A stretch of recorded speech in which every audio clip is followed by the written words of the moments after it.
మాకు ఇద్దరు అబ్బాయిలండి. పెద్ద అబ్బాయి యుఎస్ లో పుట్టాడు. మొదటి సంవత్సరం ఉన్నప్పుడు. అంటే మీ బాబు కోసం స్టార్ట్ చేసినటువంటి ఫామ్ ఇది. అవునండి. ఈరోజు పాలు తాగడానికి పాలు ఉన్నాయండి, కానీ ఎవరు అథెంటిక్ గా ఈ పాలు తీసుకుంటే గ్యారంటీ అనే అథెంటిసిటీ కనిపించలేదు. ఈ ప్రాబ్లం ఎందుకు సాల్వ్ చేయకూడదు? ఎక్కడెక్కడ ఉంది? హైదరాబాద్ లో ఉందండి, బెంగళూరులో చేస్తున్నాము, పూణే, ముంబై, విజయవాడలో కూడా చేస్తామండి. చాలా రకాల కంపెనీస్ ఉన్నాయి, చాలా రకాల బ్రాండ్స్ ఉన్నాయి. వీటన్నింటికంటే వై సిడ్స్ మిల్క్ అంటే ఏం చెప్తారు? మా పాలను ఏ రోజన్నా టెస్ట్ చేయండి. 100% హైడ్రోజన్ పెరాక్సైడ్ కానీ, కాస్టిక్ సోడా కానీ, బేకింగ్ సోడా కానీ, ఫార్మలిన్ కానీ ఎటువంటి ప్రిజర్వేటివ్ ఉండదండి. అది గ్యారంటీ. నేను మీ దగ్గర చూసానండి, రకరకాలైనటువంటి టెస్టులు చేస్తున్నారు. అన్ని రకాల టెస్టులు ఎందుకు చేస్తున్నారు అసలు మీరు? వరల్డ్ లో ఎక్కడ చూసినా కానీ పాలల్లో చేసే బేసిక్ టెస్ట్ ఏంటంటే, పాలు ఎంత చిక్కగా ఉన్నాయి, ఎంత వెన్న శాతం ఉంది, ఎంత మిగతా సాలిడ్. చిన్న మిషన్ ఉంటుంది, అది అల్ట్రాసౌండ్ మిషన్ అండి. పాలలో పెడితే ప్రతి గ్రామంలో ఇది ఉంటుంది. పాలలో ఉన్న సాలిడ్స్ తీసేసి రైస్ ఫ్లోర్ గానీ, వీట్ ఫ్లోర్ గానీ ఇలా వేసినా గానీ అది మళ్ళీ మన మిషన్ తెలియదు. పదార్థం ఉందని తెలుసు కానీ దానికి ఏంటి ఆ పదార్థం అనేది, ఆ సూక్ష్మత దానికి తెలియదు. సో అందుకని ఇలాంటివి గుర్తించాలి అనేది అప్పుడు మాకు అనిపించింది. అప్పటి నుంచి టెస్టింగ్ అనేది ఫోకస్ ఇంపార్టెంట్. మీ దగ్గర నాకు బాగా నచ్చేది ఫామ్ విజిట్ పెడతారు మీరు. అక్కడ ఏం జరుగుతుంది, ఎన్ని టెస్టులు చేస్తున్నారు, ఎలా చేస్తున్నారు, మిల్క్ లో క్వాలిటీ ఎలా ఉంది, అన్ని కూడా డైరెక్ట్ గా మనం కళ్ళారా చూడొచ్చు. అలాంటి ఆప్షన్, అలాంటి ఛాన్స్ ఏ డైరీస్ లో కూడా ఉండదు. బట్ మీ దగ్గర ఎందుకు అలా? మీతోటి మేము ఇన్ని టెస్టులు చేస్తున్నాము, ఇన్ని పారామీటర్లు చూస్తున్నాము, ఎలా నమ్ముతామండి? ఒకసారి ఈ ఎక్స్పీరియన్స్ కనుక ఇవ్వగలిగితే, ఇన్ని మాటలు చెప్తున్నాము, కస్టమర్కి యాక్చువల్లీ చూపించగలిగితే బాగుంటుంది. మా గోల్ ఏంటంటే మనం వరల్డ్ లో బెస్ట్ మిల్క్ మనం ప్రొడ్యూస్ చేయాలి.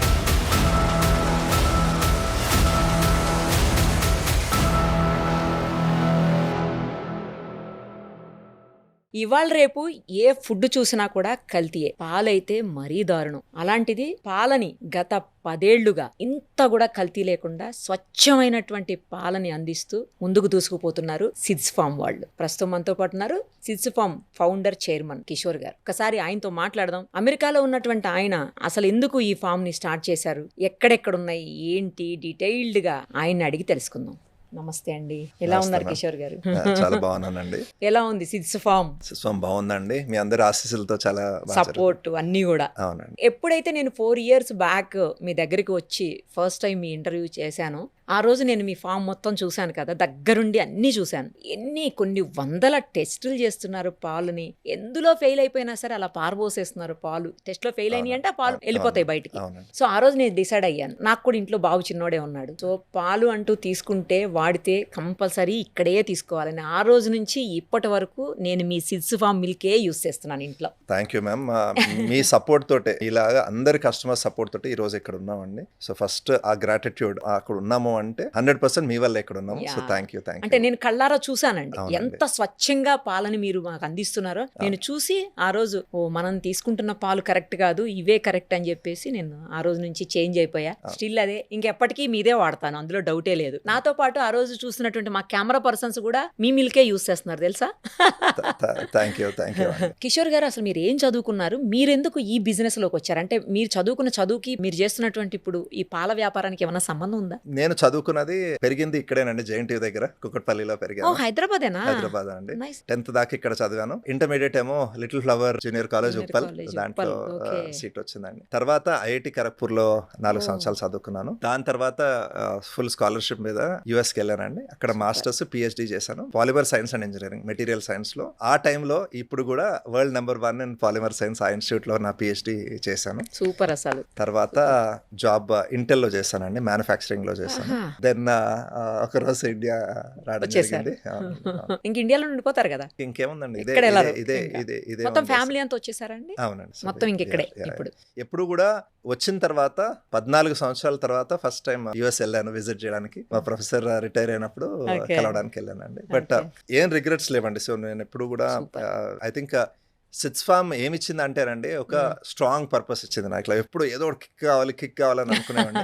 ఆ కిక్ అనేది సిడ్స్ ఫామ్ ఇచ్చింది. ఇంకా చాలా కిక్స్ ఇస్తుంది, ఇంకా చాలా నేర్చుకోవాలి, ఇంకా చాలా చేయాలి. సిద్ధు ఒక్కడేనండి బాబు? 2 బాబులండి, సిద్ధు, అభి. రెండోవాడా? అభి 2వ అండి. అసలు మీరు అమెరికాలో ఉన్నారు. అవును. అమెరికాలో నాకు తెలిసి మనతో పోల్చుకుంటే ఏడాదికి కోట్లలో సంపాదన ఉంటుంది. బట్ అవన్నీ వదిలేసి మీరు ఇక్కడికి వచ్చి సెటిల్ అయిపోయి ఒక స్వచ్ఛమైనటువంటి పాలని, ఏ కల్తీ లేనటువంటి పాలని చిన్న పిల్లల కోసం అందించాలి అని మీరు తీసుకున్నటువంటి నిర్ణయానికి ఫస్ట్ హ్యాట్స్ ఆఫ్ చెప్తున్నాను. ఎందుకు అలాంటి నిర్ణయం తీసుకున్నారు? మాకు 2 అబ్బాయిలండి. పెద్ద అబ్బాయి US లో పుట్టాడు. మేము అప్పటికి ఒక 10 సంవత్సరాలు US లో ఉంటున్నాము. పుట్టినప్పుడు మొదటి సంవత్సరం ఉన్నప్పుడు స్లోగా వెయిట్ అనేది గెయిన్ అవడం అవ్వలేదు సిద్ధు. సో అప్పుడు మాకు ఎప్పుడు ఏదో ఒక భయం ఉండేది, ఎందుకు అవ్వట్లేదు.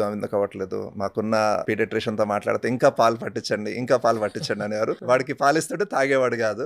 సో టైంలో క్రీమ్ ఇచ్చేవాళ్ళం అండి. క్రీమ్ అంటే ఆల్మోస్ట్ 15% వెన్న పాలు. అది కూడా తీసుకోలేకపోయేవాడు, ఎందుకో బాడీ యాక్సెప్ట్ చేసేది కాదండి. మాకు ఎప్పుడు ఆ భయం ఉండేది. US లో అంతా బానే ఉండేది.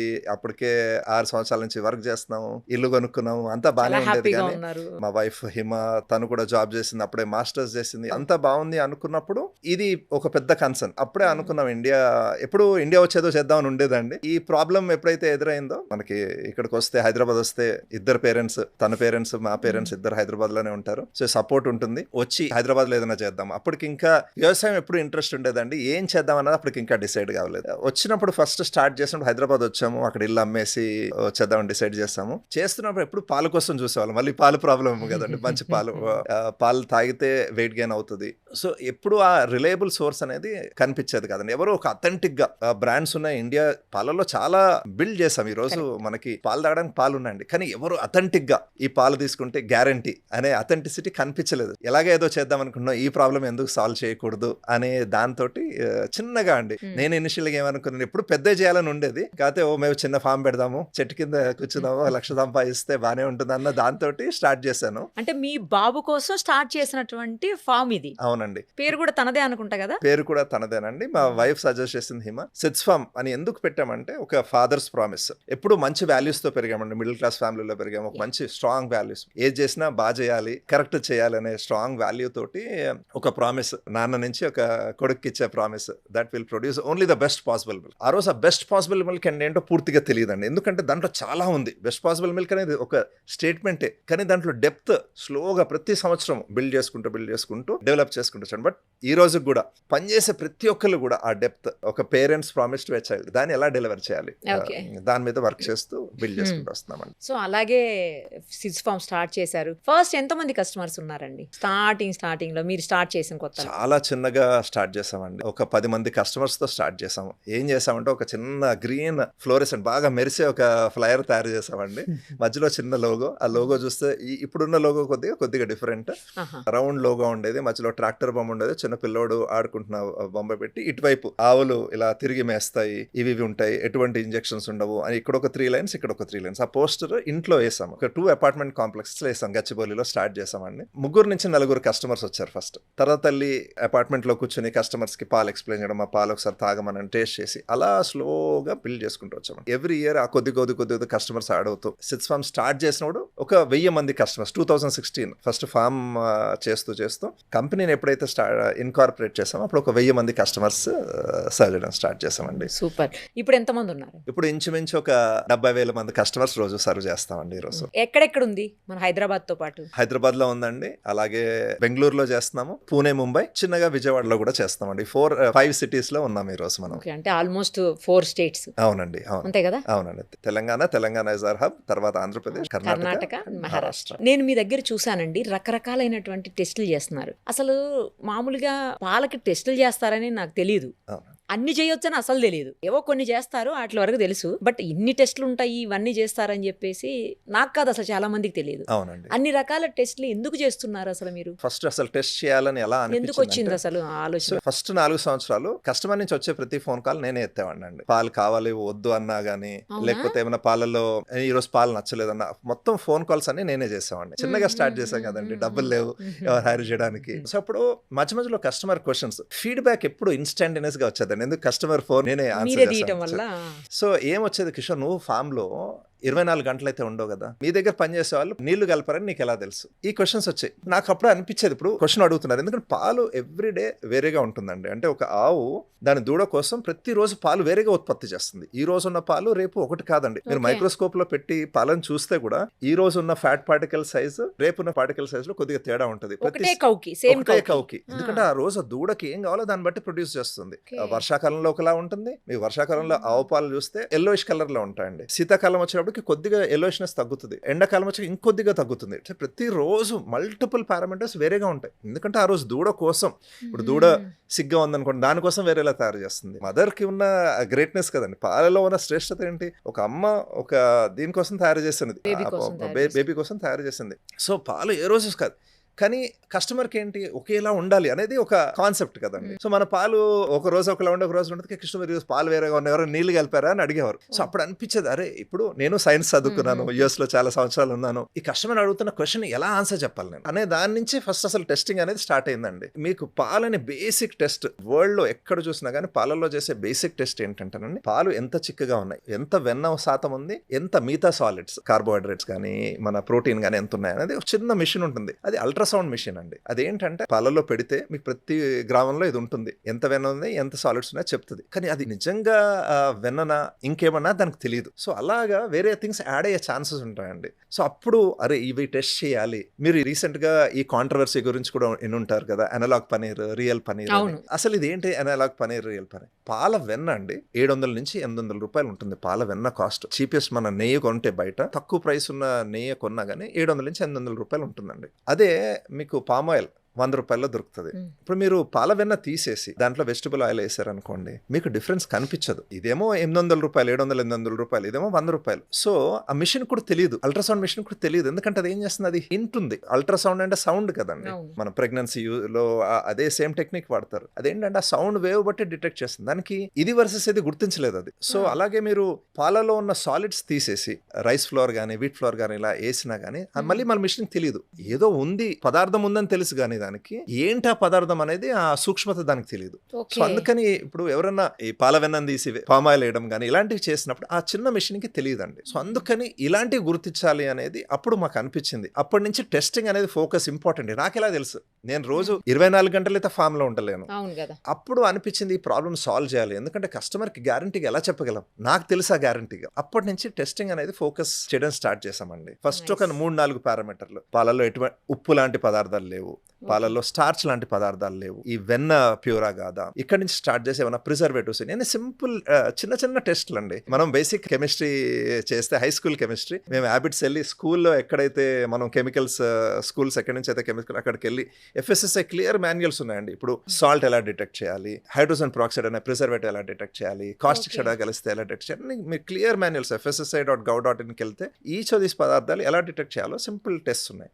అవన్నీ ఒకటి నీట్గా వెళ్ళి చేసుకుని మీకు 5 నుంచి 10 సెకండ్లలో టెస్ట్ రిజల్ట్ వస్తుంది.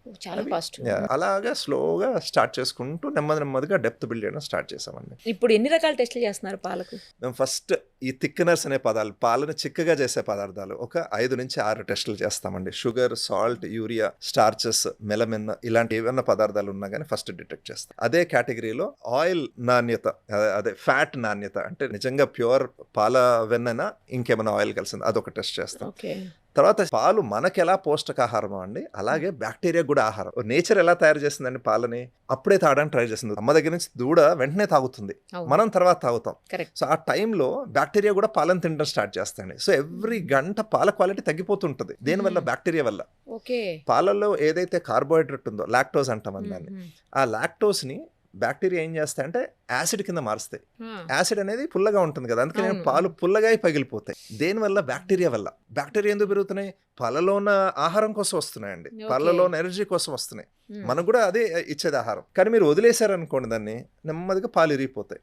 దానికి only right way preserving milk ఏంటంటే పాలని చిల్ చేయడం అండి. పాలను కూల్ చేస్తే ఏమవుతాయి? బ్యాక్టీరియా పెరగలేవు. అదే ఇప్పుడు టెంపరేచర్ బాగుందని నేను మీతో మాట్లాడుతున్నాను, అదే నన్ను ఫ్రిడ్జ్ లో పెట్టారనుకోండి, మీతో మాట్లాడడం వదిలేయండి, నేను ఫ్రీజ్ అయిపోతాను. సో సేమ్ థింగ్ బ్యాక్టీరియా కండి. మీరు పాలని మనం గనక రక్షించాలి అంటే టైంకి చిల్ చేయాలి. బట్ ఫ్రిడ్జ్ ఫ్రీ కాదు కదండి, దానికి కొద్దిగా డబ్బులు ఖర్చు పెట్టాలి, దానికి ఇన్వెస్ట్మెంట్స్ చేయాలి.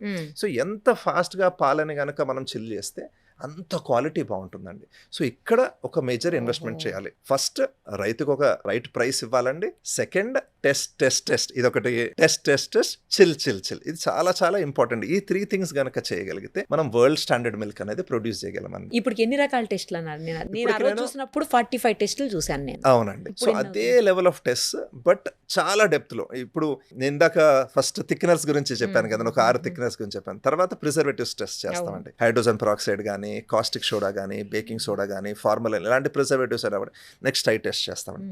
తర్వాత ఇప్పుడు మనకి మీకు ఏదైనా జ్వరం వచ్చింది అనుకోండి, ఫస్ట్ మనం డోలో కానీ పారాసెటమాల్ కానీ వేసుకుంటాం. తర్వాత 2-3 డేస్ కంటిన్యూ అయితే యాంటీబయాటిక్ వేసుకుంటాం. అలాగే మన ఆవుల గేదెలు కూడా అదే ఇస్తాం.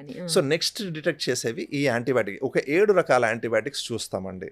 ఏదైతే వాడుకలో ఉన్న యాంటీబయాటిక్స్ ఉన్నా నెక్స్ట్ ఒక 7 different types of antibiotics, tetracyclines కానీ, బీటాలాక్టమ్స్ కానీ, సల్ఫోనిమాట్స్ కానీ, ఇవన్నీ 1 by 1 ఒక 7 డిఫరెంట్ యాంటీబయాటిక్స్ నెక్స్ట్ చూస్తామండి. తర్వాత 2 డిఫరెంట్ హార్మోన్స్ చూస్తాం. ఇలా 1 by 1 హార్మోనల్ ఇంజెక్షన్స్ ఇచ్చి కూడా పాలు తీస్తారు కదా గేదెలకిను ఆవులకి. సో నెక్స్ట్ ఈ లెవెల్ ఆఫ్ ఈ టెస్ట్స్ ఇలా 1 by 1 ఒక్కొక్కటి చూసుకుంటూ వెళ్తాం. తర్వాత మైక్రోబయాలజికల్ పారామీటర్స్ అంటే ఏంటంటే పాలు తయారైన తర్వాత దాంట్లో బ్యాక్టీరియా శాతం ఎంత ఉంది, మోల్డ్ ఏమైనా ఉందా, ఈస్ట్ అలాంటివి ఏమైనా ఉన్నాయి, ఇవి నెక్స్ట్ చూస్తామండి. సో తయారైన తర్వాత ఈ కొన్ని పారామీటర్స్ చూస్తాం. అలాగా ఓవరాల్ మిల్క్ లో ఏదన్నా తేడా వచ్చేది ఉందన్నా ఒక్కొక్కటి ఆ డెప్త్ బిల్డ్ చేసుకుంటూ వస్తామండి. రీసెంట్గా ఇందాక మీతో మాట్లాడుతున్నాను కదండి, గీ టెస్టింగ్కి గ్యాస్ క్రోమటోగ్రాఫ్ అనే ఒక మిషన్ కొన్నామండి. అది ఒక్క టూలే 30 లక్షలు ఖర్చు పెట్టాం దీనికి. సాచురేటెడ్ ఫ్యాటీ యాసిడ్ లెవెల్లో, మీకు ట్రైగ్లిసరైడ్స్ లెవెల్లో C24 నుంచి C54 దాకా ప్రతిదీ ఒక కరువు కింద ప్లాట్ చేసి గీ ప్యూరా కాదా కూడా చెప్తుందండి. దాంట్లో ఒక డెప్త్ బిల్డ్ చేసుకుంటూ, టెస్టింగ్ లో కూడా ఒక డెప్త్ బిల్డ్ చేసుకుంటూ వస్తున్నామండి. ఓకే, మిల్క్, గీ, ఇంకా పన్నీర్, కర్డ్, పెరుగు, ఇంకా లస్సీ, బటర్ మిల్క్. మనకు తెలుసు పాలు చాలా రకాల కంపెనీస్ ఉన్నాయి, చాలా రకాల బ్రాండ్స్ ఉన్నాయి. వీటన్నింటికంటే వై సిడ్స్ మిల్క్ అంటే ఏం చెప్తారు? ఈ రోజు మేము ఉన్నామంటే అన్ని డైరీస్ చేసిన వర్క్ షోల్డర్స్ మీద మేము నిలబడుతున్నామండి. వాళ్ళందరూ ఫౌండేషన్ వేస్తారు. మా గోల్ ఏంటంటే దీన్ని నెక్స్ట్ లెవెల్ కి తీసుకెళ్ళాలి. మనం వరల్డ్ లో బెస్ట్ మిల్క్ మనం ప్రొడ్యూస్ చేయాలి, ఆ స్థానంలో ఉండాలి. దానికోసం ఏదైతే ఆ డెప్త్ గానీ సూక్ష్మత గానీ బిల్డ్ చేయాలి, అది స్లోగా బిల్డ్ చేసుకుంటూ వస్తున్నామండి. ఇక్కడ ఏం చేస్తున్నారు, మీరు లాస్ట్ టైం మన ఫామ్కి వచ్చి చూసినప్పుడు దగ్గర నుంచి ఇప్పుడు మన దగ్గర ఒక 27-28 మంది పారావెటనరియన్స్ ఉన్నారండి. మనం రైతులతో వర్క్ చేస్తాం కదా, వాళ్ళ దగ్గరికి వెళ్ళి వాళ్ళ ఆవులు ఎలా ఉన్నాయి, ఏమేమి ట్రీట్మెంట్స్ చేస్తున్నాం, టైమ్లీ ట్రీట్మెంట్ చేస్తున్నాం, కరెక్ట్ ఫుడ్ ఇస్తున్నారా లేదా. ఒక 3 వెటనరీ డాక్టర్స్, ఒక 28 పారావెట్స్ ఉన్నారు. లాస్ట్ ఇయర్ ఒక $100,000 గ్రాంట్ వచ్చిందండి స్విస్ ఫండ్ నుంచి మనకి. వివర్ క్యాటలిస్ట్ అవార్డ్ అనే SIFEM, Swiss fund for emerging markets నుంచి మనం చేసే ఫార్మర్ వర్క్ కి ఒక $1,00,000 గ్రాంట్ వచ్చిందండి. ఈ ఇయర్ కూడా రాబో ఫౌండేషన్ కూడా కొద్దిగా సపోర్ట్ చేస్తుంది. సో ఏదైతే వర్క్ ఫార్మర్స్ తోటి చేస్తున్నామో అక్కడ కూడా డెప్త్ బిల్డ్ చేస్తున్నామండి. మంచి ప్రైస్ అని ఇందాక ఒక మాట చెప్పానండి, ఫార్మర్కి రైట్. దాంట్లో సెవరల్ కాంపోనెంట్స్ ఉన్నాయండి. ఏంటి, ఫస్ట్ కరెక్ట్ పాలు ఇవ్వాలి అంటే యానిమల్ కరెక్ట్ బ్రీడ్ ఉందా లేదా, ఆ జెనెటిక్స్ ఉంటేనే కదండి. మీకు ఆవులో కానీ ఆ బర్రెలో కానీ జెనెటిక్స్ లేదనుకోండి, మీరు ఎంత దానికి మేత పెట్టినా కానీ పాలు ఇవ్వదు. సో కరెక్ట్ జెనెటిక్స్ కానీ బ్రీడ్ కానీ ఉందో లేదో ఫస్ట్ చూసుకోవాలండి. తర్వాత న్యూట్రిషన్ అనేది ఏం పెట్టాలి, ఎంతవరకు పెట్టాలి, అది చాలా important. Third veterinary care, timely veterinary. ఈ 3 థింగ్స్ని మళ్ళీ అటాక్ చేస్తున్నామండి. ఎందుకంటే అప్పుడే కరెక్ట్ ఫౌండేషన్ వేస్తాం. పాల క్వాలిటీ అనేది అక్కడే మొదలవుతుందండి. ఓన్లీ టెస్టింగ్తో మొదలవదు. ఫస్ట్ ఆ ఫౌండేషన్, తర్వాత టెస్టింగ్, తర్వాత చిల్లింగ్ అండి. ఈ 3 థింగ్స్ మీద ఫోకస్ పెడుతున్నామండి. యాక్చువల్లీ నెక్స్ట్ అడగబోయే క్వశ్చన్కి మీరు ఇప్పుడే ఆన్సర్ చెప్పారు. ఎట్లా అనుకుంటున్నారు? నేను ఇప్పుడు రైతుల దగ్గర నుంచి మీరు కలెక్ట్ చేస్తున్నారు కదా మిల్క్ని, ఆ రైతులు వాళ్ళ దగ్గర ఉన్నటువంటి ఆ బఫలోస్కి కానీ కౌస్కి కానీ ఎలాంటి ఫుడ్ ఇస్తున్నారో అది జెన్యూనా కాదా, అది ఆర్గానికా కాదని మీకెలా తెలుసు అని అడుగుదాం అనుకుంటున్నా. మీ వెటరేరియన్స్ వెళ్ళి అక్కడ చెక్ చేస్తారు అని చెప్పేశారు దానికి. అవునండి. సో ఆ డెప్త్ అండి, ఏం పెడితే దానికి ఎలా ఇన్పుట్ ఇచ్చామో దాని మంచి అవుట్పుట్ వస్తుంది. అది చాలా ఇంపార్టెంట్. హెల్దీగా ఉన్నాయి లేదా, ఆవులు తిరుగుతున్నాయా లేదా, ఒకసారి ఎంత టైం కట్టేస్తున్నారు, ఎంత టైం వదులుతున్నాము, ఇవన్నీ పారామీటర్స్ కూడా 1 by 1 అండి. ఈ రోజు 100% లో ఉన్నామంటే లేదండి. నెమ్మదిగా how do we get there. ఏదన్నా క్వాలిటీ అనేది 0 to 100 అయిపోదండి. 0 to 1, 1 to 2, 1 to 2 అలా నెమ్మదిగా. సో లాస్ట్ 10 years నుంచి ఇదే ఎఫర్ట్ పెట్టుకుంటా ప్రతి సంవత్సరం ఒక 1 more ఇంప్రూవ్మెంట్ చేసుకుంటూ క్వాలిటీ. మీరు నన్ను అడిగితేనండి 2 years బ్యాక్ క్వాలిటీకి ఈ ఇయర్ క్వాలిటీకి ఇంకా సూక్ష్మంగా, ఇంకా ఫోకస్డ్ ఎఫర్ట్ ఇన్ క్వాలిటీ పెడుతున్నామండి. ఎవ్రీ ఇయర్ బెటర్ అవుతూ ఈవెన్చువల్లీ ఎప్పుడు ఒక level, first great products, great quality raw milk, దాంతోపాటు సూపర్ ప్రొడక్ట్స్, కస్టమర్స్కి టేస్టీగా ఉండే ప్రొడక్ట్స్ క్రియేట్ చేయడం ఇస్ ద నెక్స్ట్ స్టెప్. ఇవన్నీ చేసుకుంటా సిస్టమేటిక్గా వస్తున్నామండి. ఓకే.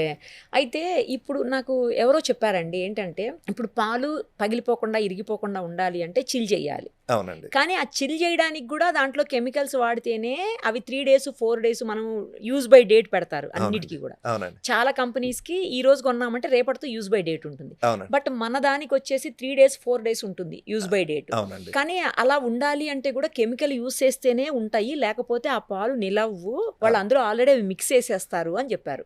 అంటే వాట్ ఎవర్ ఇట్ ఈస్, మీరనే కాదు ఏ కంపెనీ పాలైనా సరే అని చెప్పారు. అందులో నిజం ఎంత? నిజంగా అలాంటిది ఏమన్నా మిక్స్ చేయాలా? అవసరం లేదు మ్యామ్. ఈ క్వశ్చన్ మాకు చాలా ఫ్రీక్వెంట్ గా మేము ఫామ్ విజిట్ చేసినప్పుడు ఈ క్వశ్చన్ వస్తుంది. ఓకే. మీ పాలు ఎందుకు 3 రోజులు ఉంటాయి అంటే నేను అది చెంపదెబ్బ కొట్టినట్టు అంటానండి. ఎందుకంటే మీరు యుఎస్ కానీ యూరోప్ కానీ వెళ్ళండి, వాళ్ళు చల్లగా చేసిన పాలనే 7 నుంచి 10 రోజులు షెల్ఫ్ లైఫ్ ఇస్తారు. మనం ఇండియాలో ఓన్లీ 3 నుంచి 4 రోజులు ఇవ్వగలుగుతున్నాం. ఎందుకంటే ఎంత ఫాస్ట్ గా చిల్ చేస్తే పాలలో ఆ బలం కూడా 4 రోజులు మీరు మాత్రమే, మిగతా కంపెనీస్ 1 day ఓన్లీ. అవునండి. సో నేనేమంటానంటే ఇంకా లోపం ఉందండి. మనం 7 to 10 days వెళ్ళాలి. పాలలో ఆ బలం ఉందండి. మీరు ఇంట్లో ఎక్స్పెరిమెంట్ చేయండి. మీకు గేదెలు కానీ ఆవులు కానీ ఉంటే మీరు పాలను తీసుకుని ఏదైతే ప్రొడ్యూస్ చేసిన పాలను వెంటనే చిల్ చేయాలండి. ఎలా చిల్ చేయాలంటే పెద్ద గిన్నెని తీసుకెళ్లి ఫ్రిడ్జ్ పెడితే సరిగా చిల్ అవ్వదు. ఎందుకు? సైడ్స్ చిల్ అయిపోతుంది, మధ్యలో చిల్ అవ్వదు, మధ్యలో వేడిగా ఉంటాయి, అప్పుడు మళ్ళీ పాడైపోతాయండి. మీరు మొత్తం పాలను కనుక ఫాస్ట్ గా చిల్ చేస్తే మీకు 15 రోజులు 10 నుంచి 15 రోజులు పాలు పాడగవండి. పాలలో బలం ఉందండి. పాలు నేచర్ చాలా ఇంటెంట్ తో తయారు చేస్తుంది. పాలను ఎలా చిల్ చేస్తాం బౌల్ని కాకుండా? అవునండి. సో పాలలో మీకు ఇండస్ట్రీలో చూస్తే ఎలా చేస్తారంటే పాలని ప్లేట్స్ మధ్యలో చూస్తారు. మీరు ఎప్పుడన్నా కార్ రేడియేటర్ ఎలా పనిచేస్తుందో చూసారు? సన్నని పాలని ఒక పొరలాగా ఒక స్టెయిన్లెస్ స్టీల్ ప్లేట్ మధ్యలోంచి పంపిస్తామండి. ఈ ప్లేట్ మధ్యలోంచి వెళ్ళినప్పుడు ఏమవుతుందంటే టెంపరేచర్ అనేది ఫాస్ట్ గా కిందకు వచ్చేస్తుంది. సో అది ఏంటంటే ఎంత ఫాస్ట్ గా కూల్ చేస్తాం అన్నది ఇంపార్టెంట్ అండి. అది గనక మీరు కరెక్ట్ అంటే అది.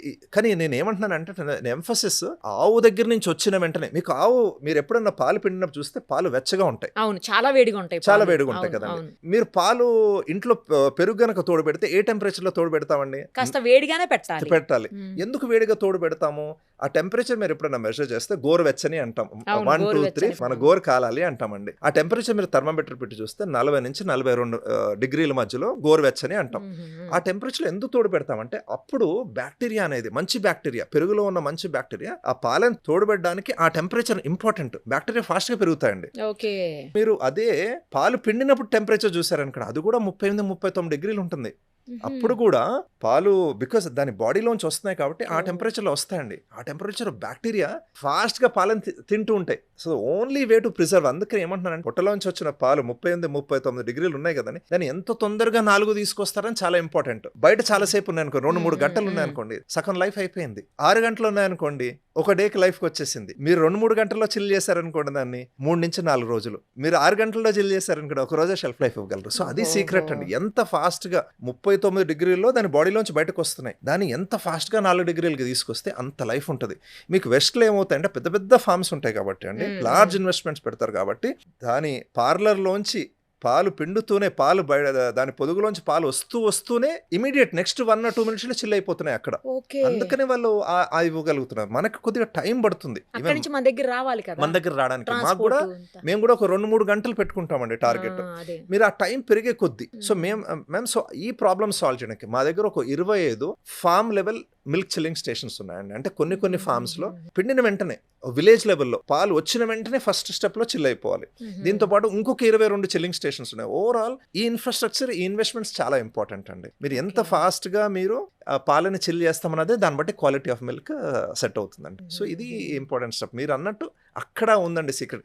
ఇది గనక చేస్తే ఎటువంటి ప్రిజర్వేటివ్ యాడ్ చేయాలని అవసరం లేదండి. మా పాలని ఏ రోజన్నా టెస్ట్ చేయండి, 100% హైడ్రోజన్ పెరాక్సైడ్ కానీ, కాస్టిక్ సోడా కానీ, బేకింగ్ సోడా కానీ, ఫార్మలిన్ కానీ ఎటువంటి ప్రిజర్వేటివ్ ఉండదండి. అది గ్యారంటీ.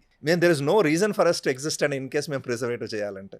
ఎందుకంటే ఈరోజు పాలు ఉన్నాయి కదండి, మేము ఇచ్చే గ్యారంటీ అంటే మా పాలలో ఎటువంటి ఏ రోజు కాస్టిక్ సోడా అనేది కానీ ఉండదు.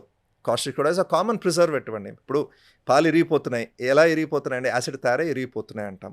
సో బేస్ కాస్టిక్ సోడా కానీ, బేకింగ్ సోడా కానీ ఆర్ బేసెస్ అండి. మీకు చిన్నప్పుడు గుర్తుండదు, ఇంట్లో మన మదర్స్ కూడా అమ్మలు ఎప్పుడైనా పాలు ఇరిగిపోతుందంటే కొద్దిగా బేకింగ్ సోడా, ఏది మన బజ్జీలో వేసే బేకింగ్ సోడా వేస్తే పాలు ఇరిగిపోకుండా వాడేవారు. చిన్న ఇంట్లో చిట్కా అనేవాళ్ళం. బట్ రోజు కాస్టిక్ సోడా అది అసలు వేసుకోకూడదు, మంచిది కాదు కదా. మంచిది కాదు కదండి. సో దానివల్ల పాలు ఇరగవు. ఎందుకు? యాసిడ్ తయారవుతుంది, caustic soda base, baking soda base అండి. యాసిడ్ ప్లస్ బేస్ కెమిస్ట్రీ చదువుకుంటాం, న్యూట్రలైజేషన్ అసలు బేకింగ్ సోడా వాడొద్దు అని కదా ఇప్పుడు వాడకూడదు, వాడకూడదండి, అసలు ఎందులోనూ వాడొద్దు అని చెప్పి వాడకూడదండి.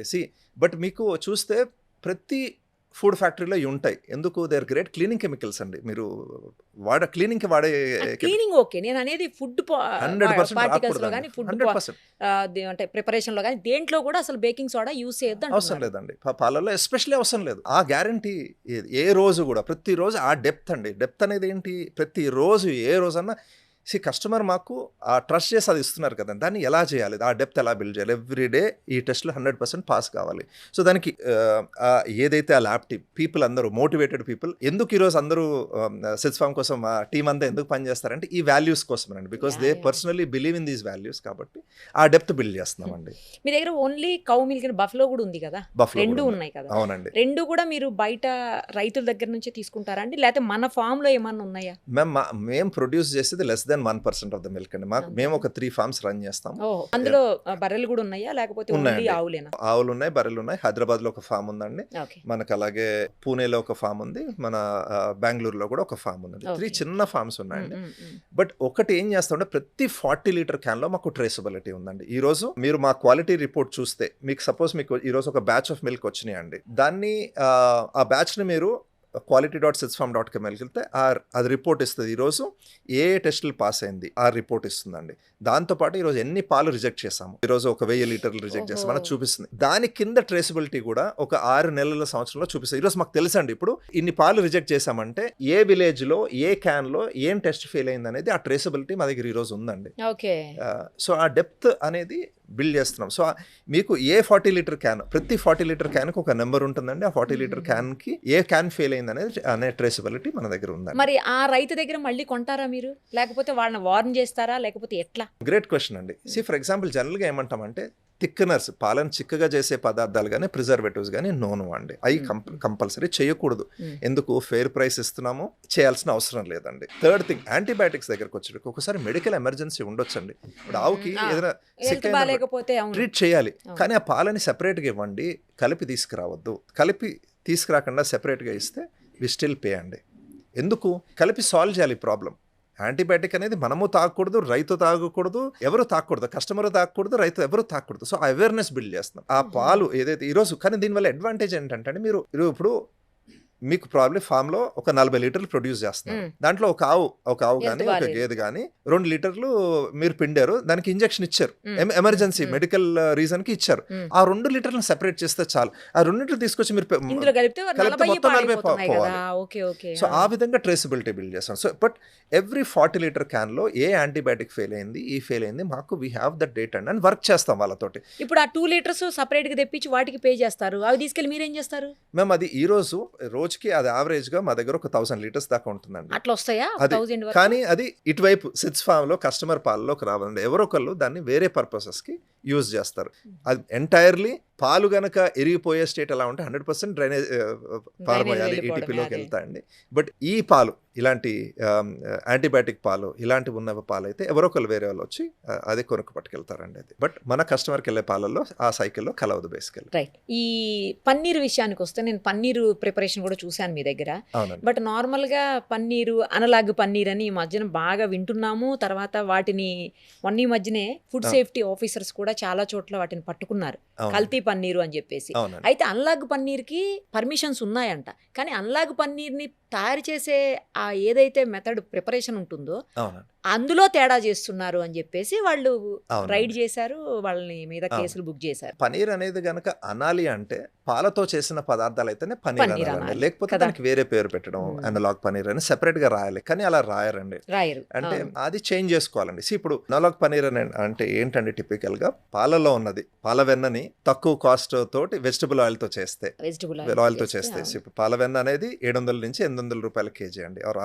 600 అంటే ఇదేమో రూ. 100 కేజీ. సో మీరు సేమ్ ఇంగ్రీడియంట్స్ వాడట్లేదు కదండి. సో Yes, అంతే మాట్లాడినప్పుడు కదా. అది క్లియర్ గా రాస్తే ఎవరికి ప్రాబ్లం ఇష్టమైన వాళ్ళు తింటారు తింటారండి. అలాగని తెలిసిన Yeah, తర్వాత, yeah. లేదంటే తినరు. అలాగే పాల సాలిడ్స్ ని మీరు స్టార్చ్ తో రిప్లేస్ చేస్తారు, రైస్ ఫ్లోర్ కానీ వీట్ Yes. ఫ్లోర్ కానీ మైదాతో రిప్లేస్ చేస్తే అలా రాశారు అనుకోండి, ప్రాబ్లం లేదు. రాయకుండా ఇంగ్రీడియంట్స్ మిస్లేబులింగ్ చేసినట్టే కదండి. ఇప్పుడు దాంట్లో ఉన్నది వేరు, చెప్తున్నది వేరు, అమ్ముతున్నది వేరు. That is this thing and analog paneer versus real paneer. Okay, ఒక కేజీ పన్నీర్ కావాలి అంటే ఎన్ని పాలతోటి చేయాల్సి ఉంటుందండి అసలు అయితే? ఈ రోజున్న ఆవు పాల రేటు చూసుకుంటే మ్యామ్, ఈ రోజు మనకి ఆవు పాలతోనే చేస్తారా పన్నీర్? దేంతోనైనా చేయొచ్చు అండి. గేదె పాలతో చేయొచ్చు, ఆవు పాలతో చేయొచ్చు అండి. మీకు ఎనీవేర్ ఫ్రమ్, డిపెండింగ్ ఆన్ మీరు ఎంత ఎఫిషియెంట్ గా చేస్తారు, మీరు చేసే మీ శాలరీ కౌంట్ చేసుకుంటారు లేదు చేస్తే, మీకు రూ. 325 నుంచి రూ. 350 దాకా ఒక కేజీ చేయాలంటే ఖర్చు అవుతుందండి పన్నీర్. ఎందుకంటే ఒక 7 లీటర్ల పాలు పడతాయి జనరల్ గా. మీరు ఇంట్లో గనక ఒక 7 లీటర్స్ పాలు తీసుకుని కాసి నిమ్మకాయ జ్యూస్ కానీ వెనిగర్ కానీ పెడితే మీకు ఒక కేజీ పన్నీర్ వస్తుందండి. సో అది బేసిస్. మీకు ఇప్పుడు బయట రేట్ ఒక రైతు రైట్ 40 నుంచి 45 రూపీస్, ఆర్ మనం మీకు ఫ్యాక్టరీకి వచ్చేదాకా మీకు 45 నుంచి 50 రూపాయల మధ్యలో పడినా కానీ మీకు రేట్ వచ్చేది 325 నుంచి 350 మధ్యలో పడుతుంది. ప్లస్ ది నిమ్మకాయ జ్యూస్ కానీ వినిగర్ కాస్ట్ ప్లస్ చేసే పర్సన్ కాస్ట్ అన్నీ చేసుకుంటే మీరు 350 నుంచి 400 మధ్యలో పడుతుందండి. కానీ ఒక్కోసారి మధ్యలో పనీర్ మీకు 300 రూపాయలకి దొరుకుతుంది, లేకపోతే 280 రూపాయలకి దొరుకుతుంది, 250 దొరుకుతుంది అనేది వింటూ ఉంటారు. సో అక్కడ ఏమవుతుందంటే మోస్ట్ లైక్లీ అది అనలాగ్ పనీర్ అయి ఉండాలండి. రియల్ పనీర్ అయితే మీకు అట్లీస్ట్ నాకు తెలిసినంత వరకు ఎంత ఎఫిషియెంట్ గా చేసినా 350 రూపాయలు ఖర్చు అవుతుంది. నెయ్యి కూడా అంతే కదండి, ఎందుకంటే కేజీ నెయ్యి రావాలి అంటే ఆవు పాలు అయితే దగ్గర 25 to 30 లీటర్స్ యూస్ చేస్తేనే 1 కేజీ నెయ్యి వస్తుంది అని విన్నాను. గేదె అయితే గనక 10 నుంచి 15 లీటర్లు అని అంటారు, నిజమేనా ఇది? అవునండి, ఆవుకి 25 to 28 లీటర్స్ పడుతుందండి. గేదెకి అయితే మీకు 15 నుంచి 18 లీటర్స్ అనుకోండి యావరేజ్ గా. ఈ రేంజ్ లో డిపెండింగ్ ఆన్ ఎంత వెన్న వస్తుంది దాన్ని బట్టి ఈ రేషియో మారుతుంటుందండి. దాన్ని బట్టి మీరు దీని తర్వాత ఆ వచ్చే స్కిమ్ మిల్క్ ఏమైతే వస్తాయి, మీరు పెరుగుతో చేస్తారా లేకపోతే పాలలోంచి తీసిన వెన్నతో చేస్తారా, దాన్ని బట్టి ఆ వచ్చే మజ్జిగ కానీ లేకపోతే స్కిమ్ మిల్క్ కానీ ఏ ధర పలుకుతుంది దాన్ని బట్టి మన గీ రేట్ అనేది సెట్ అవుతుందండి. మీరు పెరుగు నుంచి చేసినప్పుడు ఆ మజ్జిగ నమ్మగలుగుతున్నారా, దానికి ఎంత వాల్యూ వస్తుంది మీకు, దాంతో గీ ప్రైస్ అనేది ధర అనేది మనకి నిర్ధారణ అవుతుందండి రఫ్గా. ఇప్పుడు మన దగ్గర కౌగి ఉంది, దేశీ కౌగి ఉంది. దేశీ కౌగి కాస్ట్ ఎక్కువ ఉంటుంది. దేశీ కౌగికి నార్మల్ కౌగికి సేమ్ టైం మిల్క్ కూడా దేశీ cow milk, normal cow milk, దేశీ buffalo milk, normal buffalo milk, ఏంటి డిఫరెన్స్ ఏంటి అసలు? మేము ఫస్ట్ ఆవు పాలు గేదె పాలు గురించి మాట్లాడతామండి. కౌ బఫెలో మధ్యలో 2 డిఫరెంట్ స్పీసీస్ అండి. ఆంధ్ర అండ్ తెలంగాణలో there is definitely strong preference for buffalo milk, ఎందుకంటే చిన్నప్పటి నుంచి ఎక్కువ బఫెలో మిల్క్ తో పెరిగాము. సో స్ట్రాంగ్ ప్రిఫరెన్స్ ఉంది. వెన్న శాతం కూడా ఎక్కువ ఉంటుందండి బఫెలో, కొంచెం చిక్కగా కూడా ఉంటుంది. చిక్కగా ఉంటుంది. 7% ఫ్యాట్ ఉంటుందండి యావరేజ్ గా బఫెలో. కౌ అయితే మీకు క్లోజ్ టు సగం ఉంటుంది, 4%, 3-4 మధ్యలో ఉంటుందండి. నెక్స్ట్ స్పీసీస్ కనుక చేస్తే ఆవు పాలు వర్సెస్ దేశీ ఆవు పాలు. మీరు చూస్తానండి ఒక 50-60 సంవత్సరాల ముందు మన దగ్గర స్లోగా పాలు అనే ఉత్పత్తి అనేది సరిపడినంత లేనప్పుడు ఆ పాల ఉత్పత్తిని కవర్ చేయడానికి గవర్నమెంట్ ఆవుల్ని బయట నుంచి తీసుకొచ్చిందండి ఆ టైంలో. ఎందుకంటే మనకున్న ఆవులు పాల ఉత్పత్తి అనేది తక్కువ అండి. ఇప్పుడు దేశీవాలి ఆవులు యావరేజ్ గా తక్కువ పాలిస్తాయి. వేరేస్ మీ యూరోపియన్ బ్రీడ్స్ చూస్తే హెచ్ఎఫ్స్ కానీ జెర్సీస్ కానీ వాళ్ళు ఎప్పటి నుంచో ఆ బ్రీడ్ డెవలప్మెంట్ చేసి ఎక్కువ పాలు వచ్చే లెవెల్కి తీసుకెళ్ళగలిగారు వాళ్ళు. సో గవర్నమెంట్ ఏం చేసిందంటే పాల ఈ నీడ్, దేశం మనది ఇంత లార్జ్ పాపులేషన్ సపోర్ట్ చేయడానికి బయట నుంచి యూరోపియన్ బ్రీడ్స్ని ఇంపోర్ట్ చేసి మన లోకల్ బ్రీడ్స్తో క్రాస్ చేసి సంకర జాతి ఆవులను తయారు చేయడం జరిగింది. ఈ రోజు మీరు కనుక ఇండియాలో మిల్క్ ప్రొడక్షన్ చూసుకుంటే 80% of the milk in India is produce by ఈ సంకర జాతి ఆవుల వల్లనే ప్రొడ్యూషన్ అవుతుంది. కర్ణాటక చూసినా, గుజరాత్ చూసినా, మహారాష్ట్ర చూసినా, తమిళనాడు చూసినా most of the milk production is produced by even మన చిత్తూరు, ఆంధ్రప్రదేశ్లో చిత్తూరు, పలంనేర్ బెల్ట్స్, ఇవన్నీ మిల్క్ బౌల్ ఆఫ్ ఇండియా అంటారు చిత్తూరు బెల్ట్ని. ఇవన్నీ కూడా ప్రొడామినెంట్లీ పాలు వచ్చేవి మన సంకర జాతి ఆవుల నుంచేనండి. దేశీవాలి ఆవులు ఏంటంటే మన లాస్ట్ 1000 yearsలో మనము వాటిని ఎక్కువ బ్రీడ్ చేసుకోలేకపోయాం. మన మిల్క్ ఈల్డింగ్ జెనెటిక్స్ ఏదైతే ఉందో మనం దాన్ని కాపాడలేకపోయామండి. సో మనకి ఈరోజు గిర్ తీసుకున్న, సాహిబాల్ తీసుకున్న యావరేజ్గా పాలు తక్కువ ఇస్తాయి.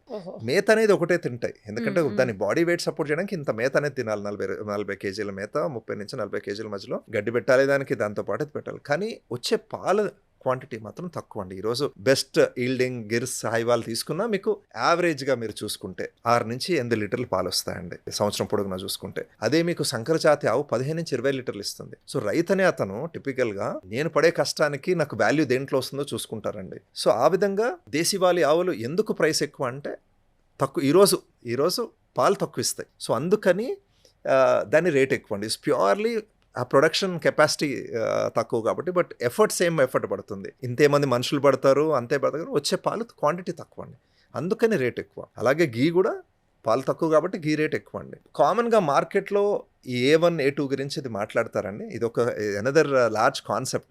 బట్ ప్యూర్లీ ఫ్రమ్ ఎందుకు ప్రైస్ ఎక్కువ అంటే దీనివల్ల అండి, ప్రొడక్షన్ తక్కువ, వచ్చే పాలు తక్కువ కాబట్టి రేట్ ఎక్కువ అండి. సో ఇప్పుడు ఇంకొకటి స్కిమ్డ్ మిల్క్ అని వింటుంటాం, అదేంటి? మేము జనరల్గా యాజ్ ఎ డైరీ టిపికల్గా ఏంటంటే ఎవరన్నా అడిగితే ఏం పాలు, మీ టేస్ట్ బట్టి హోల్ పాలు అంటే ఆవు కానీ గేదె కానీ బర్రె కానీ ఎలా ఇచ్చిందో అలా వచ్చిన పాలను తాగమంటామండి. మీరు కావాలంటే ఇంట్లో కొద్దిగా నీళ్లు కలుపుకోండి, but whole milk is what we prescribe అండి. ఎందుకంటే ఒక ఆవు కానీ గేదె కానీ హోల్ మిల్క్ అంటే as it is is what we recommend అండి. బట్ కొద్దిమంది కస్టమర్స్ నాకు కొలెస్ట్రాల్ ఇష్యూస్ ఉన్నాయి, నాకు ఇంత వెన్న వద్దు అన్న కస్టమర్స్ కి మాత్రమే మేము స్కిమ్డ్ మిల్క్ అంటే మొత్తం వెన్న తీసేసిన పాలండి, పల్చటి పాలు మొత్తం వెన్న తీసేసిన పాలని దాంట్లో స్టిల్ సాలిడ్స్ ఉంటాయి. అంటే ఏంటి, మీ లాక్టోస్ ఉంటుంది, కార్బోహైడ్రేట్స్ ఉంటాయి, ప్రోటీన్ అవన్నీ ఉంటాయి, కానీ వెన్న మొత్తం తీసేసిన పాలని స్కిమ్ మిల్క్ అంటాం. Fat should be less than 0.5% అండి, అది స్కిమ్ మిల్క్. పిల్లలకి కానీ జనరల్గా నా పర్సనల్ రికమెండేషన్ అడిగితే మాత్రం, ఆబ్వియస్లీ మీరు డాక్టర్ని అడిగితే మీకు డాక్టర్ ఏది బెస్టో చెప్తారు. నా పర్సనల్ రికమెండేషన్ నేను ఎప్పుడు హోల్ మిల్క్ తీసుకోమంటానండి. అది ఎలా ఇచ్చిందో అలా, బఫ్లో మిల్క్ కానీ కౌ మిల్క్, మీ పర్సనల్ టేస్ట్ బట్టి మీకు ఆవు పాలు ఇష్టమైతే ఆవు పాలు, but whole milk is what we recommend అండి. ఓకే, కొన్ని టెట్రా ప్యాక్స్ లో వస్తాయి 3 months 4 months కూడా, అవి ఏమి కాకుండా అలా ఉంటాయి, అవి చాలా చిక్కగా కూడా ఉంటాయి పాలు. అవి ఏంటి, ఎందుకు అలా అన్ని రోజులు ఎలా ఉండగలుగుతుంది, అందులో ఏం కలిపితే ఉంటున్నాయి? సో పాలలో దీని ఓవరాల్ హీట్ ట్రీట్మెంట్ అనే దాంట్లో కొన్ని కాన్సెప్ట్స్. పచ్చిపాలు అందరికీ తెలిసినవి, ఆవు నుంచి ఎలా వచ్చినాయి దాన్ని పచ్చిపాలు అంటాం. బాయిల్డ్ మిల్క్ అంటే ఇంట్లో మనం వేడి చేస్తే బాయిలింగ్ 100 degrees దగ్గర బాయిల్ చేస్తామండి పాలను. మనం పొంగు వస్తుంది అంటే 100 degrees వెళ్తున్నట్టు, 100 degrees. థర్డ్ పాస్టరైజేషన్ అనే పద్ధతి అనే వర్డ్ మీరు వింటారు. పాస్టరైజేషన్ అనేది ఎక్కడ స్టార్ట్ అయిందంటే అండి, యూరోప్ లో స్టార్ట్ అయింది. ముందు యూరోప్ అంతా రా మిల్క్ తాగేవారండి, పచ్చిపాలు తాగేవారు. అప్పుడు అక్కడ ట్యూబర్క్యులోసిస్ ఇలాంటి వ్యాధులు వచ్చినప్పుడు వాళ్ళు ఫస్ట్ టైం పాస్టరైజేషన్ అనే ప్రాసెస్. ఇదేం లేదండి, సింపుల్. మనం ఇండియాలో 100 degrees తీసుకెళ్ళాం, పాస్టరైజేషన్ అనేది 75 degrees 72 నుంచి 75 degrees మధ్యలో పాలను వేడి చేస్తారు. చేయడం దీన్ని పాస్టరైజేషన్ అన్నారు. సింపుల్ హీట్ ట్రీట్మెంట్ ప్రాసెస్ అండి. మా ప్యాకెట్స్ మీద అన్నిటి మీద పాస్టరైజ్డ్ అని ఉంటుంది, ఎందుకంటే వేడి చేసినప్పుడు కొన్ని బ్యాక్టీరియా, ట్యూబర్క్యులోసిస్ కానీ ఈ బ్యాక్టీరియా చచ్చిపోతాయి. సో అది ఇంపార్టెంట్ అండి. మీరు ఏ పీడియాట్రిషియన్ మాట్లాడినా పాస్టరైజ్డ్ పాలు తాగండి, ఒక లెవెల్ ఆఫ్ సేఫ్టీ ఉంటుంది. రా మిల్క్లో ఏమన్నా కొన్ని ఉండేవి అన్నిటిని ఈ హీట్ ప్రాసెస్ అనేది చంపేస్తుంది. సో పాస్టరైజేషన్ చేస్తాం. నెక్స్ట్ పాస్టరైజేషన్ ఏమవుతుందంటే ఒక 95% బ్యాక్టీరియాని చంపుతుంది. అవి బ్యాడ్ బ్యాక్టీరియా అవ్వచ్చు, కొన్ని గుడ్ బ్యాక్టీరియా కూడా అవ్వచ్చు అండి. కాకపోతే మిగతా ఉన్న బ్యాక్టీరియా వల్ల మనకి హాని జరగదు. అది ఒక కాన్సెప్ట్ బిహైండ్ పాస్టరైజేషన్ అండి. మీరు ఏదైతే టెట్రాప్యాక్ పాలు అన్నారో అది is another process called sterilization అండి. అది ఇంకొద్దిగా హై టెంపరేచర్కి తీసుకెళ్తారు. ఎక్కడికి 120 నుంచి 130 degrees మధ్యలో తీసుకెళ్తారండి. మరి ఇందాక ఏమైనా పాలు పొంగు రావడం అంటే 100 degrees అన్నాం కదా, బాయిలింగ్ అంటాం కదా. మరి పాలని 120 నుంచి 130కి ఎలా తీసుకెళ్తామండి? It's high temperature high pressure process. ఇప్పుడు మీరు ప్రెషర్ కుక్కర్ చేసినప్పుడు ఏమవుతుంది, పైన మూత పెట్టడం వల్ల ప్రెషర్ సో ఇది high temperature high pressure process. దానివల్ల మీరు 99.995% ఆఫ్ ద బ్యాక్టీరియాని చంపేస్తున్నారు ఈ ప్రాసెస్లో. ప్లస్ ద ప్యాకేజ్, ఈ రెండు చేయడం వల్ల ఏమవుతుందంటే ఆ లైఫ్ అనేది ఇవ్వగలుగుతున్నారు. It's purely driven by the process అండి. మరి అవి తాగచ్చా, లేకపోతే వాటిని పెరుగుగా వాడచ్చా, లేకపోతే వాటిని డైరెక్ట్ గా తాగచ్చా, లేదంటే మళ్ళీ హీట్ చేయాలన్నా ఏంటి? తాగొచ్చండి. దాంట్లో పౌష్టికాహారం ఉంటుంది. మీరు జనరల్ గా అడిగితే ఫ్రెష్ పాస్టరైజ్డ్ మిల్క్ బెటర్ అంటాం, ఎందుకంటే దాంట్లో ఇంకొద్దిగా బ్యాక్టీరియా, మనం మిల్క్ పాలలో ఉన్న లైఫ్ గురించి కూడా తాగుతాం కదండి. So fresh is better always. Sterilised milk వల్ల అడ్వాంటేజ్ ఏంటంటే దాంట్లో న్యూట్రిషన్ ఉంది, బట్ బ్యాక్టీరియాని ఇంకొద్దిగా ఎక్కువ శాతంలో చంపేస్తున్నాం దాంట్లో. ఎందుకంటే మంచి బ్యాక్టీరియా కూడా ఉన్నాయి కదండి, మన body is made up of bacteria కదా. ఇంకొద్దిగా బ్యాక్టీరియాని చంపుతున్నాం. మీరు వెస్ట్లో కనుక యూఎస్ కానీ యూరోప్లో, అట్లీస్ట్ నేనున్న అప్పుడు యూఎస్లో యూరోప్లో Tetra Pak milk half the cost of regular milk ఉండేదండి. మీరు నార్మల్ పాస్టరైజ్డ్ మిల్క్కి సగం కాస్ట్లో టెట్రాప్యాక్. ఎందుకు, ఒక రైతుకి మీరు ఒక 6 నెలలు ఇస్తున్నారు అమ్ముకోవడానికి. సో అందుకని అది ఎప్పుడు సగం కాస్ట్ ఉండేది. ఇండియాలో ప్రాబబ్లీ ఇప్పుడు ఇంకా సేమ్ కాస్ట్లో అమ్ముతున్నారు, ఎందుకంటే టెట్రాప్యాక్ ఫ్యాక్టరీ పెట్టడానికి కాస్ట్ ఎక్కువ అవుతుందండి. బట్ ఈవెన్చువలీ ఇది కూడా కొద్దిగా తక్కువ ప్రైస్లో అమ్మే రోజులు కూడా వస్తాయి. Fresh milk always is preferable. Tetra Pak milk ఏంటంటే మీకు దూరం వెళ్తున్నారు, ఎక్కడో మీరు రిమోట్ ప్లేస్లో ఉన్నారు, మీకు న్యూట్రిషన్ కావాలి అంటే Tetra Pak is a good source of it, right? For example ఇప్పుడు మన సోల్జర్స్ సియాచిన్ గ్లేషియర్లో ఉన్నారు, మీకు ఒక గ్రేట్ సోర్స్ ఆఫ్ ఫుడ్. రోజు ఫ్రెష్ మిల్క్ లేనప్పుడు it's a great source of food అండి. But fresh I think is more కానీ శ్రేష్టం అంటాను. దానికి ఇప్పుడు మీరు చెప్పిన టెట్రా ప్యాక్ మిల్క్ ఏవైతే ఉన్నాయో అవి పాయసం లాంటివి చేసేదానికి బాగుంటది అని చెప్పేసి అంటుంటే విన్నాను నేను చాలా మంది. ఎందుకు నేను కూడా అంటారండి? ఒకసారి 2 సార్లు ట్రై ఎందుకంటే చేసా, బాగుంది. రెండు కాన్సెప్ట్స్ ఉన్నాయండి. మ్మ్. నేను ఇందాక పాస్టరైజేషన్ గురించి మాట్లాడాను. హోమోజనైజేషన్ అనేది ఇంకో యా, కాన్సెప్ట్. అదే మామూలు నార్మల్ ప్యాకెట్స్ మీద హోమోజినైజ్డ్ ప్యాచ్యురైజ్డ్ అని రాసి ఉంటుంది. అవును. అంటే ఏంటి అసలు? అవును, పాస్టరైజ్డ్ అంటే వేడి ఇప్పుడు మీరు చేసి చెప్పారు వేడి చేయడం. హోమోజినైజ్డ్ అంటే హోమోజనైజేషన్ అనేది మేము మా హోల్ మిల్క్ వేరియంట్స్ కి చెయ్యమండి. ఎందుకంటే హోమోజనైజేషన్ అంటే ఏంటంటే ఇది లార్జర్ డైరీ ఇండస్ట్రీ ఎందుకు చేసిందంటే ఇది ప్రతిరోజు పాలు వేరేగా ఉంటాయని చెప్పాను కదా ఇందాక. అంటే అవును, ఈ రోజు అవును, ఆవు అవును. ఈ రోజు పాలు ఒకలా తయారు చేసింది. లార్జర్ డైరీ వెస్ట్ ఏం చేసిందంటే లార్జర్ డైరీ రోజు పాలు వేరేగా ఉంటాయి. కస్టమర్స్ రోజు మమ్మల్ని తిడుతున్నారు, ఈ రోజు పాలు ఒకలా ఉన్నాయి, రేపు ఒక పాలని. ఈ పాలని 2 పెద్ద సిలిండర్స్ మధ్యలో క్రష్ చేస్తారండి. దీన్ని హోమోజనైజేషన్ ప్రాసెస్ అంటాం. English word homogenize. ప్రతిరోజు పాలని ఒకేలా చేసేయడంని హోమోజనైజేషన్. 2 పెద్ద సిలిండర్స్ మధ్యలో హై పవర్ మోటార్స్ మధ్యలో దానికి కంప్రెస్ చేస్తే ఫ్యాట్ పార్టికల్స్ అనేది ఒకే సైజ్కి వచ్చేస్తాయి. సాలిడ్స్ ఒక చిన్న సైజ్కి వచ్చేస్తాయి. మేము ఫస్ట్ నుంచి ఈ ప్రాసెస్ని అడాప్ట్ చేసుకోలేదండి. రైట్, మా హోల్ మిల్క్ ప్యాకెట్ మీద హోమోజినైజ్డ్ ఉండదు. రాయం. రైట్, మీరు స్కిమ్ మిల్క్ లాంటి వేరియంట్స్ లేకపోతే ఈ టోన్డ్ మిల్క్ లాంటి వేరియంట్స్లో ఇది చేయాల్సి వస్తుందండి. బట్ హోల్ మిల్క్లో చేయని అవసరం లేదు. ఎలా వచ్చిందో అలాగా ఈ రోజు ఫ్యాట్ పార్టికల్ ఒక సైజ్ ఉంది, సాలిడ్స్ ఒక సైజ్ లో అలాగే ఉండనివ్వండి. సో ఈ హోమోజనైజేషన్ ఈ ప్రాసెస్ అండి.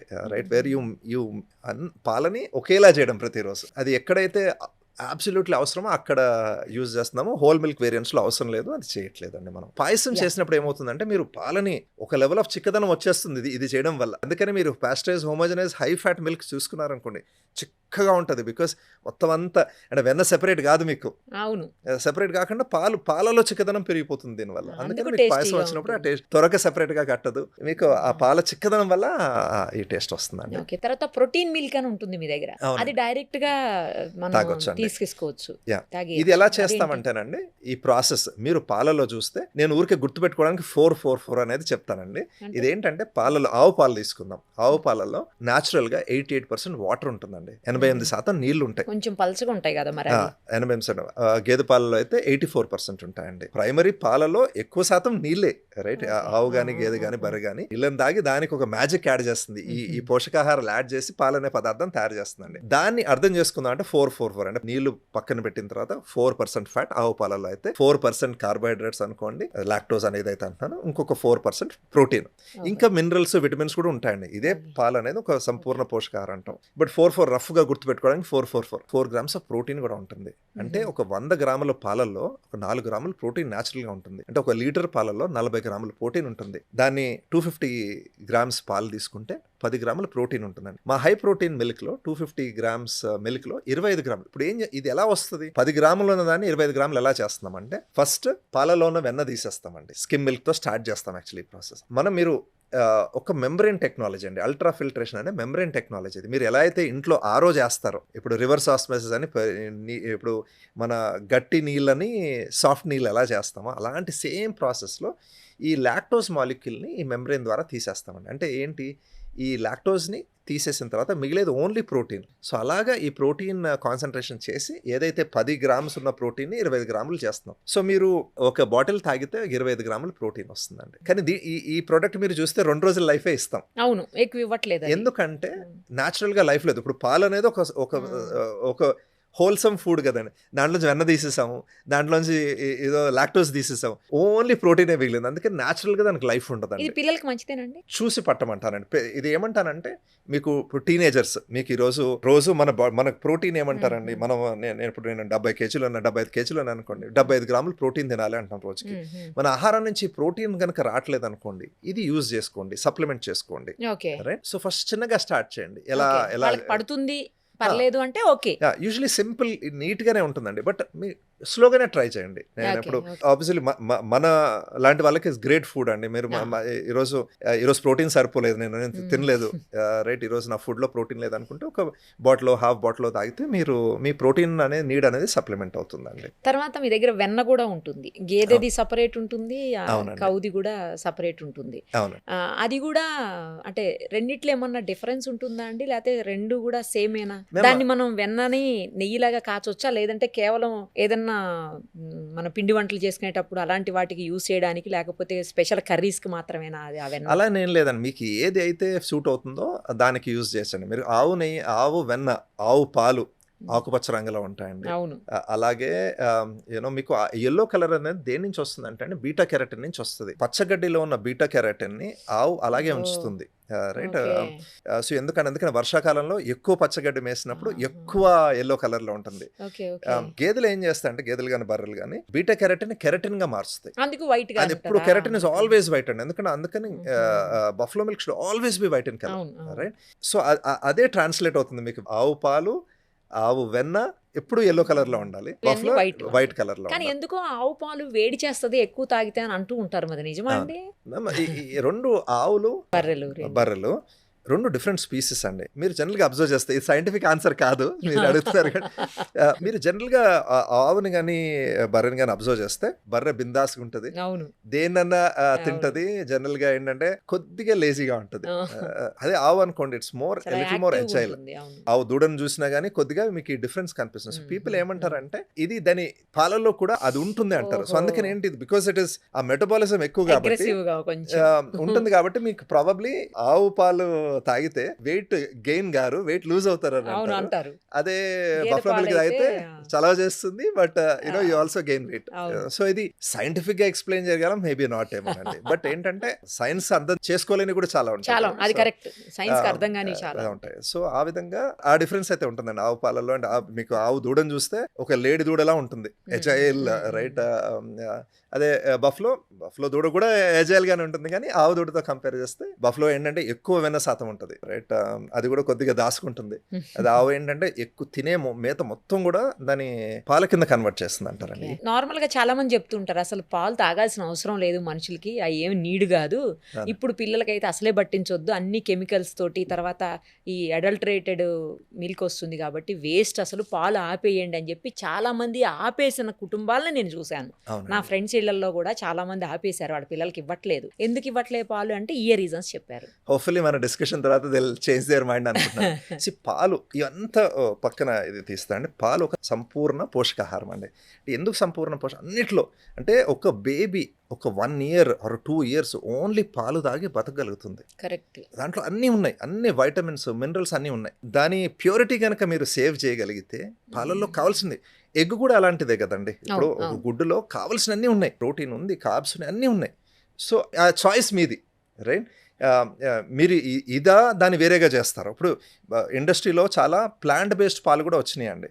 ప్లాంట్ బేస్డ్ పాలల్లో అంటే ఇప్పుడు బాదం పాలు కానీ అంటే ఆల్మండ్ మిల్క్ కానీ సోయా మిల్క్ కానీ అవి as a milk they are not a complete food అండి. దాంట్లో యాడ్ చేయాలి, దాంట్లో వైటమిన్స్ యాడ్ చేయాలి, దాంట్లో ఇది యాడ్ చేయాలి, అది చేయాలి. అసలు మీరు పాలని నేచర్ ఎలా డిజైన్ చేసింది, సంపూర్ణ పోషకాహారం కలిపి చేసింది.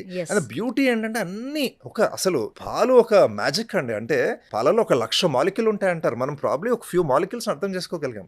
నేచర్ ఆ ఇంటెంట్ డిజైన్ చేయాలి, ఒక బేబీకి ఫుల్ ఫుడ్ తయారు చేయడం ఎంతో సైన్స్ చేసిందండి. So there is a lot of complexity in milk. అది మనం ఆవులను బాగా చూసుకుందాం. ఇదంతా ఎక్కడి నుంచి వచ్చిందండి? ఆవులను బాగా చూసుకోలేదు, వాటిని క్రూయల్గా ఉంటున్నాము దగ్గర నుంచి ఫస్ట్ స్టార్ట్ అయ్యింది. బాగా చూసుకుందాము. ఇప్పుడు రైతు విన్ అయ్యాడు అనుకోండి, ఆవులను కూడా బాగా చూసుకుంటాడు కదా. ఇండియా ఎప్పుడు ఇలాగే చేసింది కదండి. ఇండియా ఇంటిగ్రేటెడ్ అగ్రికల్చర్ చేసింది. మన ఆవులను బాగా చూసుకునే వాళ్ళం. ఫామ్లో పెద్ద ఫ్యామిలీ పెట్టలేదు, 1000 ఆవులు 22,000 ఆవులు పెట్టలేదు. ప్రతి ఫ్యామిలీలో ఒక 10 ఆవులు ఉండేవి. వాటిని బాగా చూసుకునే వాళ్ళం. మనం తినలేను, అవి తినేవి. దాని నుంచి కొన్ని పాలు మనకి ఇచ్చేది. అలా చేసుకోగలేదు. ఇండియాకి ఇది గ్రేట్ మోడల్ అండి. ప్రతి హౌస్ కొన్ని పాలు ప్రొడ్యూస్ చేసి వాళ్ళు వాడుకున్న తర్వాత మిగతా పాలు దేనికి ఇస్తారు. అలా చేసుకోగలిగి ఈ ప్రాక్టీసెస్ కనుక ఇంప్రూవ్ చేసుకోగలిగితే వరల్డ్ స్టాండర్డ్ మిల్క్ ఇలా కూడా ప్రొడ్యూస్ చేయొచ్చు. అదే బయట ఫాలో చేసే మోడలే మనం ఫాలో అవ్వట్లేదు. ఇంటిగ్రేటెడ్ అగ్రికల్చర్ మోడల్లో కొద్దిగా పాలు ప్రొడ్యూస్ చేసి దాని పాలని రైట్ టైంలో చిల్ చేసుకుని పాలల్లో ఎటువంటి పదార్థాలు లేదని టెస్ట్ చేసుకుంటే గ్రేట్ మిల్క్ ప్రొడ్యూస్ చేస్తే గ్రేట్ సోర్స్ ఆఫ్ ఫుడ్ అండి. దానికి ఇంకొక ప్యారలల్ లేదు. ఏమో అండి, స్టిల్ నాకు మిల్క్ తోటే డే స్టార్ట్ అవుతుంది. నేను ఇప్పటికీ మిల్క్ తీసుకోకుండా ఖచ్చితంగా నాకు కాఫీ టీ అలవాట్లేదు. అవునండి. మార్నింగ్ కంపల్సరీ మిల్క్ తీసుకుంటాను నేను. నాకు దాంతోనే స్టార్ట్ అవుతుంది డే. నేను ఎవరు ఎన్ని చెప్పినా నేనైతే ఆపను. మంచి సోర్స్ చూసుకుంటాడు, మాది కానీ ఇంకేదన్నా కావచ్చు, ఎవరినన్నా కావచ్చు, వాళ్ళతో మాట్లాడి ఇలా ప్రొడ్యూస్ చేద్దాం పాలు. Right. This is also an opportunity అండి. మంచి పాలు ప్రొడ్యూస్ చేసుకుని మన దేశం ముందుకు వెళ్ళాలంటే మన పిల్లలు బాగుండాలి. మంచి milk is a great foundation for it. Great foundation అండి. అన్ని మినరల్స్ అండి ఇంక్లూడింగ్ కాల్షియం పాలల్లో ఉన్నాయి. ఇది మనం చేసుకోగలిగితే it's a great source of food అండి. యాక్చువల్లీ నేను ఇందాక అడిగాను చూడండి, ప్రిజర్వేటివ్స్ ఉంటున్నాయి దాంట్లో, లేకపోతే కంటామినేటెడ్ లేదంటే అడల్టరేటెడ్ మిల్క్ ఇలా వస్తున్నాయి అని చెప్పేసి అందరూ అవాయిడ్ చేస్తున్నారు. ఒకవేళ అలాంటి మిల్క్ గనక పిల్లలకి ఇచ్చినా లేదు మనం కన్జ్యూమ్ చేసినా ఏంటి పరిస్థితి? హెల్త్ ఎలా స్పాయిల్ అయిపోతుంది? మేము ఆల్రెడీ చాలా భయం ఉంది, ఇంకా భయపెట్టాలని లేదు నాకు. ఏం అంటే నా లేదండి. ఉద్దేశం కూడా అది కాదు. ఆ, జస్ట్ అంటే ఎలాంటి జాగ్రత్తలు తీసుకోవాలి, అలాంటి వాటి జోలికి పోకుండా ఉండాలంటే ఏం చేయాలి? ఒకవేళ తెలియక మనం అలా తీసుకున్నాం అనుకోండి, ఏమవుతుంది? అవేర్ చేయటమే నా ఉద్దేశం. మేము ఇప్పుడు వెంటనే ఏమైపోదండి. ఫర్ ఎగ్జాంపుల్ ఇప్పుడు యాంటీబయాటిక్ పాలు తాగితే వెంటనే అయిపోదు. ఇది యాంటీబయాటిక్ ఏఎంఆర్ అనేది అంటామండి, యాంటీ మైక్రోబియల్ డ్రగ్ రెసిస్టెన్స్ అంటాం. ఇది ఏంటంటే స్లోగా బిల్డ్ అవుతుంది. రీసెంట్ స్టడీస్ మధ్య మధ్యలో పేపర్లో వస్తుంటుందండి. వీళ్ళకి ఎన్ని యాంటీబయాటిక్స్ ఇచ్చినా కానీ ఒక్కోసారి ఏమవుతుందండి, మీకు సర్జరీ జరుగుతుంది. సర్జరీ జరిగినప్పుడు అక్కడి నుంచి ఇన్ఫెక్షన్ స్టార్ట్ అయ్యే ఛాన్స్ ఉంటుంది. అప్పుడు యాంటీబయాటిక్స్ ఇస్తారు. అప్పుడు యాంటీబయాటిక్ పని చేయలేదు అనుకోండి, ఎవ్రీడే పాలల్లో కానీ దేంట్లో తినే ఫుడ్లో కొద్దిగా యాంటీబయాటిక్ తింటున్నారు అనుకోండి, ఏమవుతుంది, రెసిస్టెన్స్ అనేది పెరుగుతుంది. Yes, సో యాంటీబయాటిక్ నిజంగా పని చేయాల్సినప్పుడు పని చేయదు. తర్వాత ఏదైనా హెల్త్ ఇష్యూ వచ్చినప్పుడు ఈ రిస్క్ అవసరమైతే అన్ని ఇది పనిచేయదు. బట్ మీరు ఏదైతే ప్రిజర్వేటివ్స్ కానీ థిక్నెస్ కానీ అబ్సల్యూట్ నోస్ అండి. ఇప్పుడు మీరు ప్రిజర్వేటివ్ యాడ్ చేయాల్సిన అవసరం చేయకూడదు, అవసరం లేదు, చేయకూడదు. దాని ఇంటెండెడ్ బెనిఫిట్స్, ఇంటెండెడ్ బ్యాడే కదండి. రోజు మీరు అంతే కదా. రోజు బేకింగ్ సోడా అన్నెసరీగా తింటున్నారు, మీకు పొట్లో ఎందుకు తేడా చేస్తుంది కదండి. Body is design for a certain thing. మీరు తెలియని సబ్స్టెన్స్ బాడీలో ఇంట్రొడ్యూస్ దాని ఎఫెక్ట్ 100% ఉంటుంది. దాంతో ఏం వస్తుందా అనేది మనం ప్రిడిక్ట్ చేయలేం. కొద్ది లెవెల్ ఆఫ్ డిఫెన్స్ ఉంటుంది బాడీకి, కానీ రోజు మీరు బాడీని అబ్యూస్ చేశారనుకోండి అంతేగా. అన్నోన్ సబ్స్టెన్స్ తోటి, దట్ ఈస్ ద డేంజర్ అండి. సో అంటే యాజ్ ఏ కస్టమర్గా మీరు క్వశ్చన్స్ అడిగారు అనుకోండి మమ్మల్ని, బ్రాండ్స్ యూనో రోజు మీ పాల్లో ఇవి చేస్తున్నారా లేదో. సో ఎవ్రీ బ్రాండ్ ఎఫర్ట్ పెడుతుందండి. As consumers we also push the companies and the brands, ఇవి చేయండి, ఇవి చేయండి, this is important for the future of the country, this important for the health of our kids. అంటే ఈ change అనేది వస్తుందండి 100%.